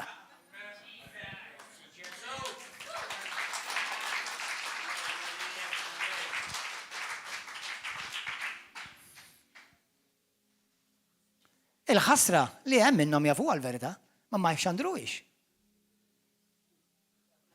Għax għandhom iktar il-biża tal-bniedem li għandhom il-biża tal-Alla.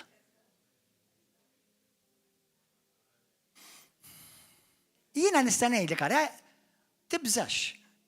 Number one, jekk tajjarni qed tidneb. Jekk tiċċelenġjani b'imħabba l-verità, m'intix tidneb. Biex kull ma jisma' jkun kontam li qudiem Alla. Se jekk indix pastor, isqof ta' Malta jew ta' Għawdex, tal-Ingilterra, tal-Italja. Jekk tajjar lilu takkalili ħad tidneb qudiem Alla. Għax jiena mindeb midluk minn Alla għall-glorja tal-Alla mhux għalik. Jekk tikkoreġini, għajjat li sejjaħli, niltaqgħu morħdu kafè. Ħabiex għasej. Imma lessi ruħek għal-verità. The thing is this, meta tkun taf il-verità, ma tibża titkellem ma' ħadd. Ara jekk inti tgħidli pastor, qed niċċalenġjak għal diskursata fuq il-karozzi u l-magna tal-karozzi. Kaput. Ma nafx. Zero. Kulħadd għandu grazzja. Number one, kull Kristjan għandu responsabilità li jkun jaf il-Kristu u l-kelma tiegħu. Imma fejn Alla sejjaħlek għaqdih qalb kollha safja u kun nafu u għamlu magħruf. U inti inħebba ġifieri tfittix il-glorja għalik. Tfittix il-glorja biss għall-mulej. Imma jekk inti tagħti glorja għall-mulej ara ma taħsibx Alla ħajħallik b'xejn. Alla jieħu ħsieb it-tfal tiegħu dan. Alla jieħu ħsiebhom sew il-qaddejja tiegħu dan. Amen aħwa. Halleluja!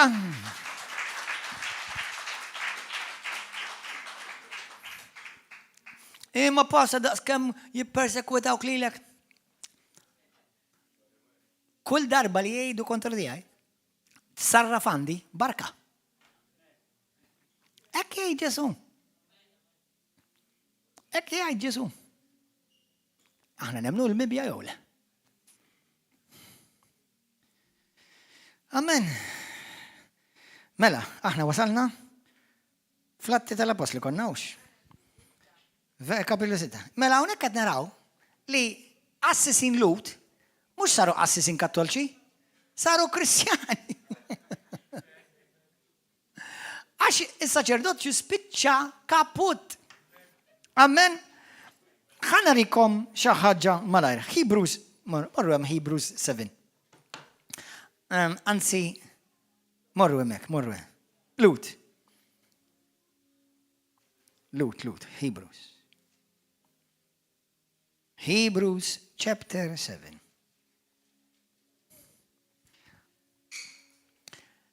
Inti li qed tara, jekk hawn xi ħadd qed jara u qed jisma' u qed tirrabja. Għaliex qed tirrabja? Qed tirrabja għax qed ngħid il-gideb jiena jew għax qed tgħid il-verità u lilek qed tiċċelenġjak il-verità. Issa, jekk qed tirrabjak xi ħaġa qed ngħid, x'qed tara dal-messaġġ jagħmel? Qed tarfa tara. Xara.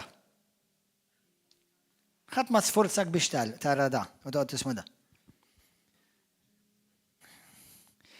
Mela, Lut, kapitlu 7, vers 26, isimgħu. 26. Danu tal-bilħaq il-qassis il-kbir li kien jottalina għaddis innoċenti safi maqtuħ mill-midinbin, merfuħ il-fuq mismawiet li ma għandux bżon bħal qassisin il-kbar l-oħra joffri kull-jum is-sagrifiċċju. L-ewwel għadnu bit jew stess, mbagħad għadnu bit tal-poplu.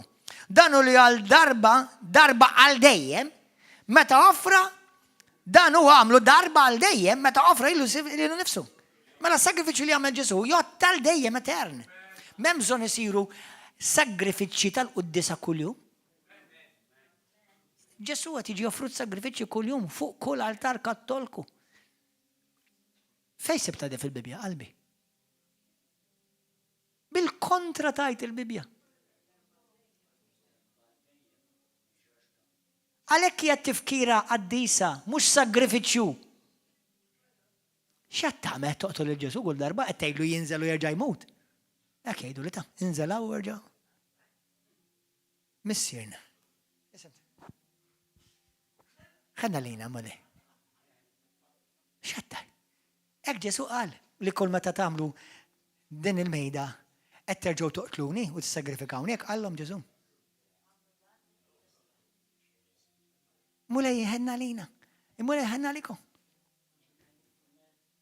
Jekk jien żbaljat, urini fej, mhux tiġix tiġi kwota lis-Santi Padri, jiena s-Santo Padre nisma' mhux is-Santo Padri. U minix kontra s-Santi Padri, pero ħan fakkarkom eżis kattolċi. Number one, is-Santi Padri hemm ħafna dottrini li bejnietom ma jaqblux waħda. U għalkemm ġieli naqbad il-Santi Padri u nara x'qalu fuq affarijiet, number one, apparti li nara li mhux dejjem jaqblu f'ċertu affarijiet. Min Ġesu hekk qalek biex imxi wara s-Santi Padri. Il-veri inti les li timxi ma x'qal is-Santo Padre kwalinkwe. U tikkontradixxi x'qal is-Santo Padre. Ma jimpurtax, għax jekk intom taħsbu li aħna ma nemmnux fit-tradizzjoni ta' Knisja, nemmen fit-tradizzjonijiet il-kitbiet tal-Santi Padri, sakemm ma jikkontradixxux il-klim tas-Santo Padre ta' klim Kristu. Qed tifhmu hemmhekk, jiġifieri meta xi ħadd jgħidulkom għax intom tiġħdu it-tradizzjoni ta' Knisja. Nisa nifsi. Mhux tal-Knisja biex nixħad, ta' kollox fejn tikkontradixxi lil Kristu.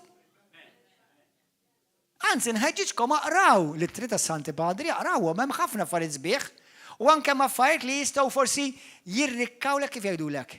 Il-fidi, imma mbagħad ħadd induna hawnhekk dat jagħmel xi tbażwira u x'inhu jgħidha. Ġesu qalek u dat jgħidik. Qed tifhmu? X'ħadd tagħmel int eżis Kattolku? Ħadd hemmx għal is-Santi Padri. Mela ħadd iġi u min ħajġġudikak is-Santo Padre jew Kristu Ġesu. Qed tifhmu d-differenza? Jiġifieri u jkdbu meta tgħidu għax aħna ma nemmnux fis-Santi Padri u it-tradizzjoni tasal biss sa fej tikkun kongruenti ma' kliem Kristu. Fej tikkontradixxi kliem Kristu, it-tradizzjoni armija. Full stop. That's it. Għalhekk ma komplejniex ninżidu l-kodba mal-Bibja għax f'daw biss dawk li kienu jafu lil Ġesu u lill-Apostli ta' Ġesu. Hemmhekk waqfu. Għax mela kikun ma l-Bibja nkomplu nżiduha kuljum. Sa nagħmel ktib u żidu teħu, jgħid.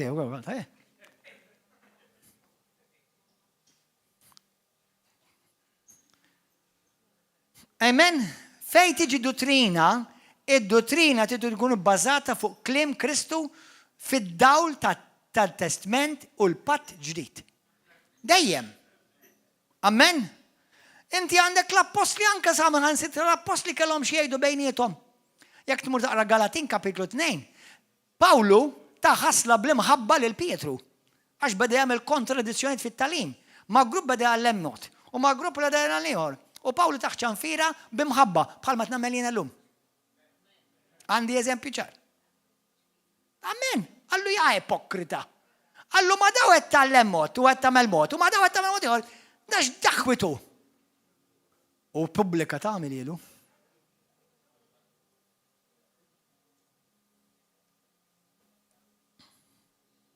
Erħilu li l-kontest kien pubbliku. Da bħal meta kieku jinnaf, ħantikom eżempju, per eżempju jinnaf jiġi jedwinaw u jgħid xi ħaġa. Laqala qudiemkom mela jiena ħanikkorreġġih qudiemkom. Sewwa? U minnu. Issa jekk xi ħadd tagħmel żball jiena nipprova bħalma tgħid l-Iskrittura l-ewwel mur sibu waħdu. Sewwa? Imma jekk inti għamilt xi ħaġa pubblika, qgħod attent. Għax għandi awtorità minn Alla skritturali li jekk inti ċanfartek darbtej privatament. U ma nixtieqx nasalem. Ma nixtieqx nasalem. Amen? Halleluja. Żommu qalbkom safja. Grazzi Ġesu. Vers Hebrews 9. Hebrews 9. Vers 26, morru hemm. Ħan ispiċċaw issa, rajt wara din ispiċċaw. Domna llum daqsxejn mela, domna daqsxejn. Imma il-biċċa xogħol aħwa. Dan huwa tant hemm x'tetgħallem u għamilna kważi sija minnu introduzzjoni. Amen? Mela. Lut 9 vers 26. verse 26, iżimgħu di. Li kieku kien hekk, kien ikollu jbati, mela ħanibda daqsxejn qabel. Ħanibda daqsxejn minn verse 24. Għax Kristu ma daħalx f'santwarju mamul blidejn il-bnedmin. Li hu biss xbija tas-santwarju vera, imma daħal fis-sema stess. Biex issa jidher għalina quddiem Alla. U daħal hemm mhux biex minn żmien għal żmien joffri lilu nnifsu bħalma l-qassis il-kbir jidħol kull sena fis-santwarju biex joffri dem ħaddieħor. Li kieku kien hekk kien ikollu jbati ħafna drabi. Iwa di ma tarawix intom għażiż Kattolċi. Għaliex ma tarawix? Intom hekk tgħidu da fil-quddiesa li Ġesu qed jerġa' jbati għal nobietna. Li qed terġgħu toqtluh qed terġgħu tagħmlu sagrifiċċju. Intom x'indunaw li qed tagħmlu dawa. Erezija eretika.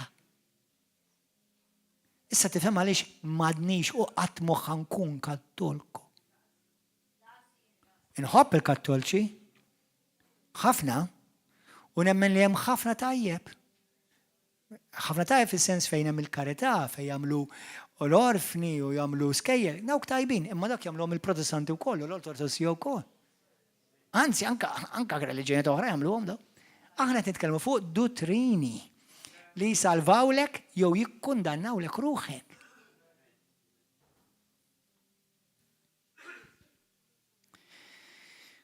Li kieku kien hekk kien lojbati ħafna drabi sa mill-ħolqien tad-dinja.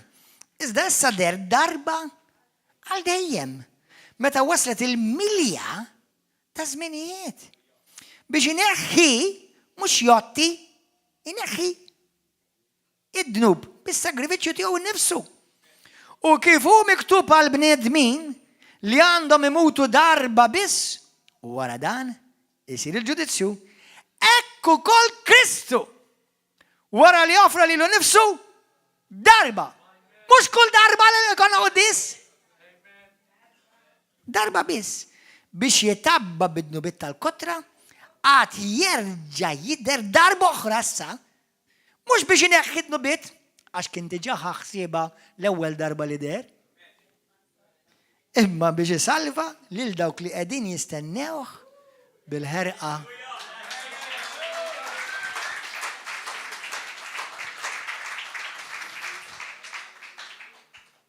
Onestament, b'imħabba u b'kompassjoni qed ngħidha di. Kieku jiena Kattol kullum huwa l-ewwel darba qed nisma' dal-affarijiet.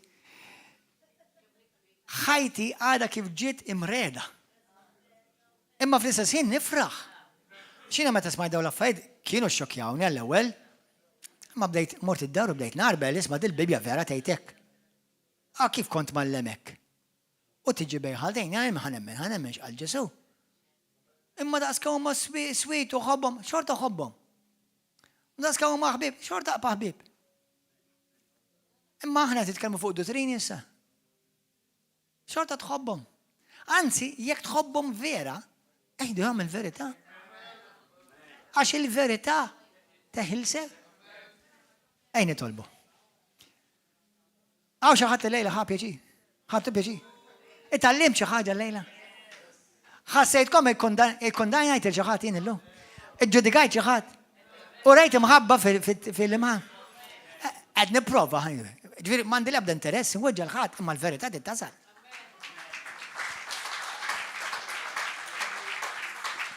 Għajn nitolmu. U ħanet qarbnu. U għannewi li wahda il-ħobs u l-kalċa bradaħi. Ħanet qarbnu. Skont l-ewwel Timotju 4, tgħidlek li l-ħobs jiġi mbierek imqaddes biex bit-talb u b'ringrazzjament. Min ħajqaddes illum? Kollha kemm aħna. Pawlu jgħid, it-talba li aħna ngħidu fuq il-kalċ imbierek mhux sem fil-ġisem quddiem ta' Kristu. It-talba aħna ngħiduha. Għaliex aħna l-koll kemm aħna llum saċerdozju rjali. Kulħadd jitlob jgħid. Illum wara qaddis. Nikkommettu da service diġà li dawn kommettejna fidejk. Mulej illum qed nagħmlu din it-tifkira qaddisa u għażiża ġesu inti 100 darba. Minti ma intix tmut kull jum mulej. 100 darba, xared demmek darba għal dejjem. L-iskrittura tgħidha ċara din. U l-lum aħna nġeddu it-tifkira qaddisa meta int mitt għalina, ġismek ġi mkisser għalina fuq is-salib, demmek ġi mxerred kollu għalina fuq is-salib, u permezz ta' meta ġismek ġi mkisser. Aħna ħadna l-fejqan tagħna. U meta demmek ġi mxerred, aħna riċevejna il-maħfra tagħna. Illum birek dan il-ħobs qazzu permezz tal-kelma qaddisa tiegħek. U konsagraħ din it-talba ta' ringrazzjament l-Ispirtu Qaddis tiegħek u l-kelma tiegħek. U niddikjaraw flimkien klimek stess li fil-lejl li inti Ġesu konti tradut ħadd il-ħobs, samtu, beriktu, ringtajt ringrazzjament u għedt. Ħudu u kulu. Għax dan huwa ġismi li jingħata għalikom. U wara li kielu, Ġesu ħal kalċi u qal, ħudu u xorbu, għax dan huwa l-kalċi tal-patt ġdid li huwa f'demmi. Id-dem li ġie mixxerred għalikom u għall-bnedmin kollha, għall-maħfra tad-nubiet. Għamlu dan ftakru fija. Ftakru x'għamilt jien. Mulej, illum aħna skont l-ewwel Korintin 11. Illum aħna fl-ispirtu u bil-fidi nieħdu sem fil-ġisem u d-dem ta' Sidna Ġesu Kristu. Aħna konna mifdija, aħna ġejna salvati, nubietna ġi maħsul, maħfur, dan biss mertu tiegħek bil-grazzja, ma milna xejn li kien ħaqna, għax bil-grazzja ġejna salvati permezz tal-fidi. Għalhekk mulej llum fejn aħna nqasnik, jekk aħna f'qalbna kenna xi nuqqas lejn xi ħadd. Anke nitolbu għall-Kattolċi kollha ta' Malta Għawdex biex mhux jitbierku biss imma jitbierku bil-bosta mulej. Mulej żur il-komunitajiet, ix-xirek, il-knejjes Kattolċi, Protestanti, Ortodossi, Evanġeliċi, daw kollha li jħobbuk li jsejħu ismej. Berikom mulej. Għax inti tħobb il-poplu tiegħek. Mulej, aħna ma nalebda dritt, niġġudikaw l-ebda persuna għax kull wieħed inti għamiltu mhux aħna. U kull wieħed inti fdejtu mhux aħna. Imma aħna mulej fid-dover fuq obbedjenza tal-kelma tiegħek li sew narblu l-frott u sew narblu x'nisimgħu mal-kelma ta' Kristu. Mulej llum b'ringrazzjament minn qalbna nieħdu sem f'din il-mejda qaddisa fil-ġisem u d-dem ta' Sidna Ġesu Kristu. M'għandniex kliem u fom biżżejjed biex ningrazzjak. Irċivi mulej tifħir. Irċivi mulej ringrazzjament minn qalb mimlija gratitudni għal din is-salvazzjoni kbira. Grazzi mulej. Ikun infaħħar ismek. Halleluja. Mulej daw kollha qed jaraw dal-programm, qed jaraw dal-messaġġ. Berikom itfa' l-Ispirtu Qaddis tiegħek fuqhom. Żurhom, misshom. Għatihom bħalma qal Pawlu fl-ewwel Efesin kapitlu 1. Għatihom spiritu ta' għarfien u revelazzjoni. Dan biss inti tista' tagħmlu mulej. Inti biss tista' tiftaħ l-għajnej. L-ebda bniedem ieħor. Jekk jien żbaljajt x'imkien mulej, inti taf qalbi aħfilli. Jekk aħna żbaljajna x'imkien aħfrilna. U koll aħna naħfru lil min weġġana, jinsulentana jweġġana. U ma nżomm xejn kontra tagħhom. Berikom u żurhom bil-maħabba kbira tiegħek. Lilek mulej. Kull glorja u tifħir f'isem Ġesu Kristu missier. Amen. Il-paċi magħkom, narawkom, is-sibt li ġej u l-ħadd li ġej, il-paċi magħkom. God bless you. Ciao ciao. God bless you. Hallelujah.